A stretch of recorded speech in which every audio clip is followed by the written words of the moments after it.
네, 이번 주에 공유드릴 논문은 위크 드라이븐 러닝이라는 논문입니다. 어, 최근 아카이브 올해 2월에 나온 논문이고 바로 시작하겠습니다. 일단 이 논문은 위크 체크 포인트를 버리지 않고 스트롱 모델을 좀 더 강하게 만드는 호스트 트레이닝 방법을 제안한 연구이고요. 일단은 백그라운드랑 모티베이션 먼저 간략하게 설명드리자면은 일단 LLM 포스트 트레이닝에서는 보통 SFT라든지 널리지를 디스틸레이션 하는 방식 또는 커리큘럼 러닝과 같은 방식을 주로 활용을 했습니다.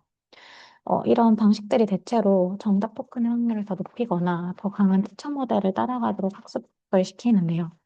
다만 이렇게 모델이 이미 정답에 높은 컨피던스를 가지게 되면은 로스나 그레디언트가 작아지고 이후에 학습을 더 해도 사실은 성능 향상 폭이 좀 제한된다라는 문제점이 있습니다.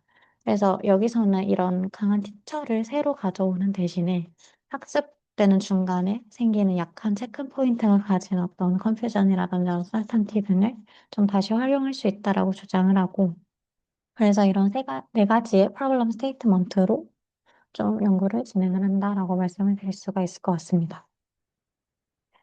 그래서 코어 아이디어부터 간략하게 설명드리면은 여기서 제안하는 그 WMSS라는 어떤 메소드의 학습 트레이닝 메소드의 핵심 아이디어는 이 위크 모델을 티처처럼 모방하는 게 아니고 여기서 위크 모델이 가지는 혼동, 컨퓨전이나 불확실성을 좀 스트롱 모델의 추가적인 학습 신호로 사용을 하겠다라는 것입니다.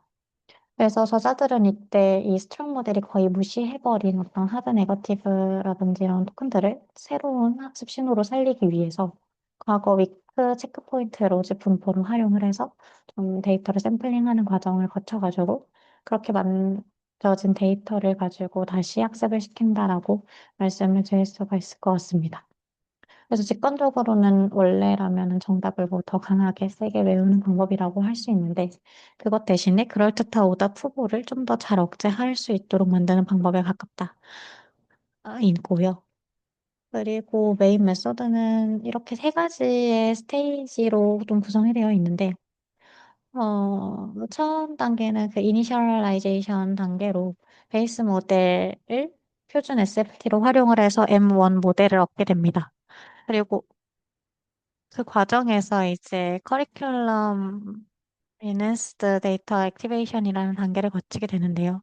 여기서는 이제 WMSS가 모든 SFT 데이터를 균등하게 다시 쓰지 않고 위크 모델이나 스트롱 모델의 엔트로피 차이를 활용을 해서 학습에 좀 더 유용한 샘플을 액티베이션 한다라고 말씀을 드릴 수가 있을 것 같습니다. 그리고 마지막 단계가 이 위크 드라이븐 조인트 트레이닝 비아 로짓 믹싱이라는 단계인데요.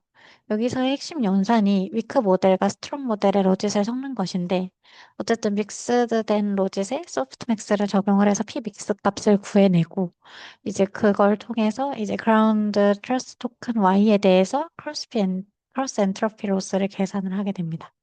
그렇게 해서 이런 단계를 거쳐가지고 최종적으로 좀 더 포스트 트레이닝 단계를 거치게 된다라고 말씀을 드릴 수가 있을 것 같습니다. 그랬을 때 이 방법을 적용했을 때 다른 베이스라인, 기존의 어떤 포스트 트레이닝 방식 대비 좀 대부분의 어떤 여기서 활용한 벤치마크는 매스와 코드 데이터이긴 한데 이 두 가지에서 모두 좀 더 좋은 성능을 보였다라고 말씀을 드릴 수가 있을 것 같고요. 특히나 좀 어려운 리즈닝 벤치마크에서도 좀 개선폭이 크게 늘어나는 모습을 확인할 수 있는데, 여기에서는 단순한 어떤 레귤라이제이션이 아니고, 하드 리즈닝 상황에서 좀 더 완화 효과가 있었다라고 보이는 결과입니다. 네, 이상으로 공유 중지하도록 하겠습니다.